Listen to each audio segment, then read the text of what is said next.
menghadirkan Buya karena Buya salah satu 3 orang yang menurut Gus Dur Siapa? kritis, yaitu Buya dan Quraish Shihab dan salah satunya almarhum Nur Khalis Majid. Yang saya ingin bertanya Buya, dengan terjadinya virus ini menjadi masyarakat gundah gulana dan sebagainya, tapi yang lebih parah adalah ribut antar warga berbeda pendapat mengenai kemarin tentang sholat Jumat gitu. Yang anehnya masyarakat yang tidak dalam zona merah itu ribut dan sebagainya, apalagi mengeser berita-berita yang hoax gitu. Di Hong Kong kok sholat Jumat, padahal di situ videonya kan bukan sholat Jumat, itu waktu peringatan Idul Fitri gitu. Jadi bagaimana tanggapan Buya mengenai warga masyarakat Indonesia yang kagetan dengan hal yang seperti itu gitu? Ditambah ternyata efek dari Pilpres itu sampai membekas sampai sekarang ini, sehingga masyarakat Indonesia ada berita Natal ribut.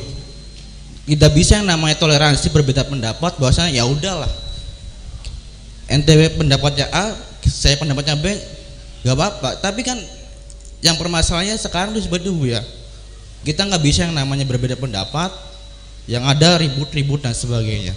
Mungkin itu saja. Udah, terima kasih. Wassalamualaikum warahmatullahi wabarakatuh. Waalaikumsalam. Saya ingin mengatakan perbedaan pendapat itu tidak mesti harus bertengkar.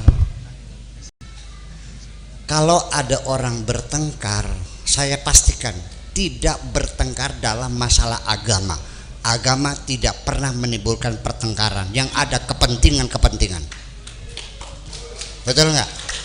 Agama digunakan untuk alat mendapatkan keuntungan. Itu aja persoalannya. Saya paham semua itu. Iya. Sejak dulu di dalam hal sholat ini, sealam dunia tidak pernah sama. Betul?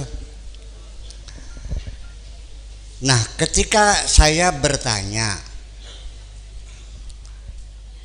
kapan kita ngacung asyhadu atau pada waktu illallah? Di sini gimana ngacungnya? Asyhadu atau bahasa illallah? Yang benar mana? Nggak tahu. Apakah lurus saja apa digoyang-goyang? Kita semua tidak ada yang tahu. Wallahu a'lam bis-shawab. Jadi perbedaan pendapat itu bagi saya membuat saya hidup menjadi indah dan nyaman ketika ada aneka ragam, ada Hindu, ada Buddha, ada Nasrani, ada Majusi, ada Islam, rame pisan. Ya, ngelang cungur macam-macam, ana si mancung, ana si pengek, ana si sempuk, ana si perlunya, ana si kaya wudun. Ya kan? Dan saya sendiri juga senang melihat wajah-wajah yang lucu-lucu seperti ini nih semuanya. Betul, ada berkulit merah. Itu semuanya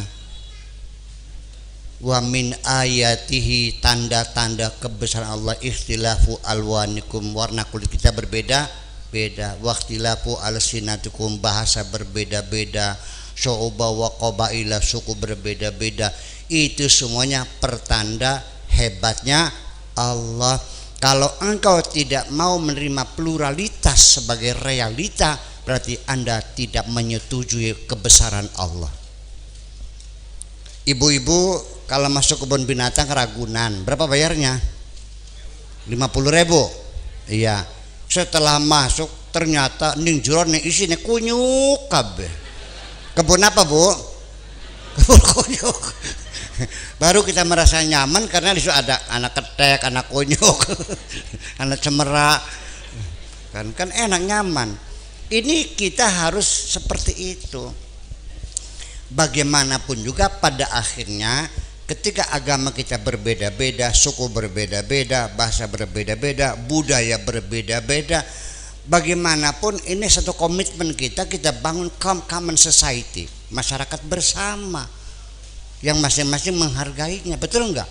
Ya Pak Lurah. Lah iya dong, sih gimana lagi? Nah, lalu yang jadi pertanyaan tadi apa tadi itu? Sholat Jumat. Masya Allah, Bu,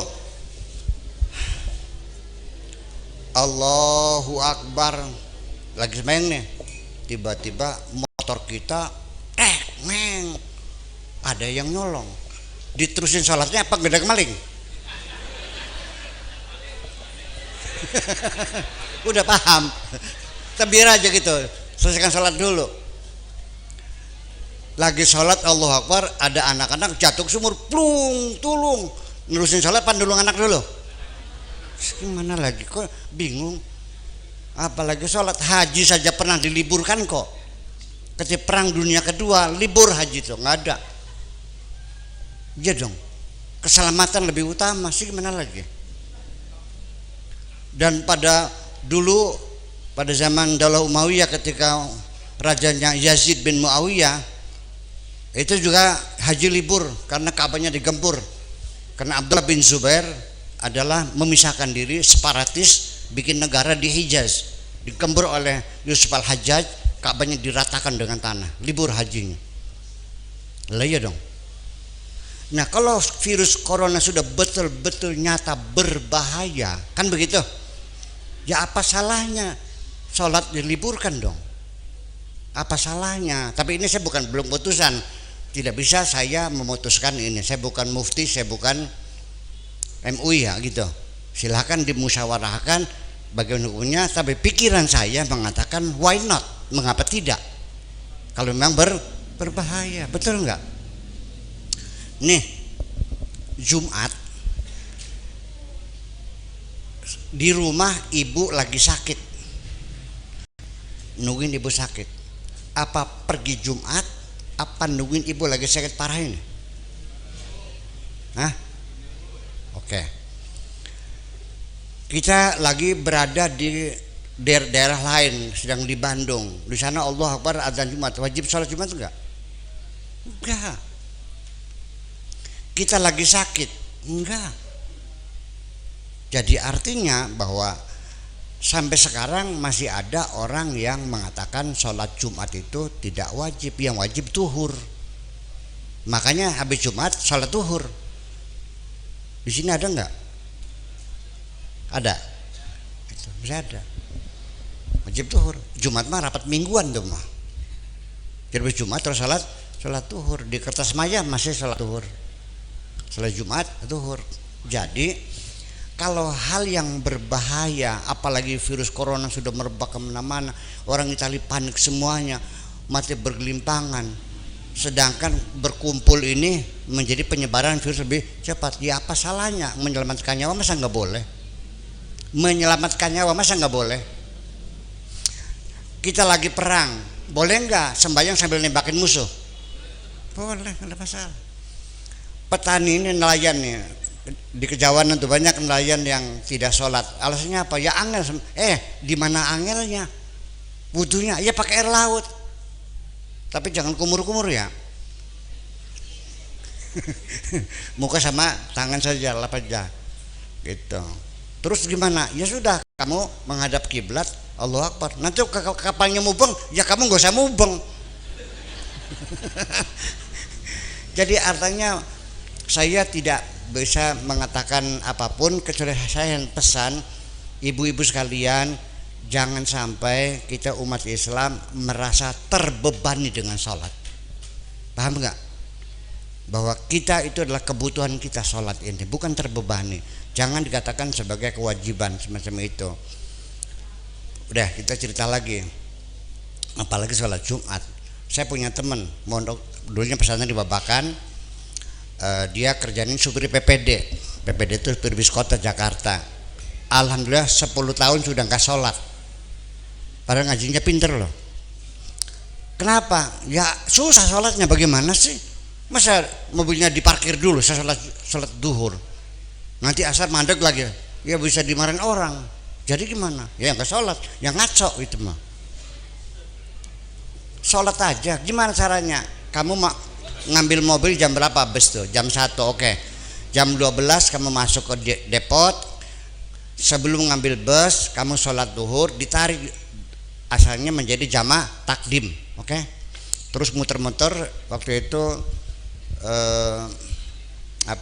Tanjung Priok sampai Cililitan. trayeknya tuh. Ya silakan bolak-balik. Nanti sampai jam berapa? Jam 10. Ya udah jam 10 masukkan mobil di depot lagi, kamu pulang di rumah sholat isya, lalu jamak takhir maghrib. Enak banget, jamnya emang enak. Kata siapa bilang gak enak? Jam 1, jam setengah 1 lah sholat duhur, jamak takdim asar, selesai nyupir mobil isya, sholat isya, jamak takhir maghrib. Sampai kapan katanya begitu tuh? Ya sih nyupirnya sampai kapan? Kalau tidak demikian, dapat dipastikan orang Islam tidak bisa jadi supir. Orang Islam tidak bisa jadi nakoda, betul nggak? Orang Islam tidak bisa jadi masinis, betul nggak? Gimana lagi? Dokter lagi ngoperasi lagi sesar. Allahu Akbar. Jumatan, ditinggal kah Bu? Ntar Bu ya, permisi sholat Jumat dulu ya. Ya modar. Jadi tolong jangan beranggapan bahwa sholat menjadi beban. Kita syukuri saja, dan Allah tidak mungkin menyuruh kita di luar kemampuan kita. La yukallifullahu nafsan illa wus'aha. Itu saja kok persoalannya. Jadi mungkin nggak bisa, mungkin, dan itu bisa dibenarkan kalau memang real betul-betul mengancam nyawa orang, betul nggak? Logis dong. Ya kita salatnya salat duhur, salat duhur bukan salat Jumat lagi, sudah. Cumanya masjid Pelita Takwa Jumat ini diliburkan. Ya mudah-mudahan tidak sampai terjadi sih, ya kan gitu. Dan saya yakin, saya kira tidak mungkin terjadilah, karena bagaimanapun yang penting kitanya benar, Allah selalu menolong kita. Amin.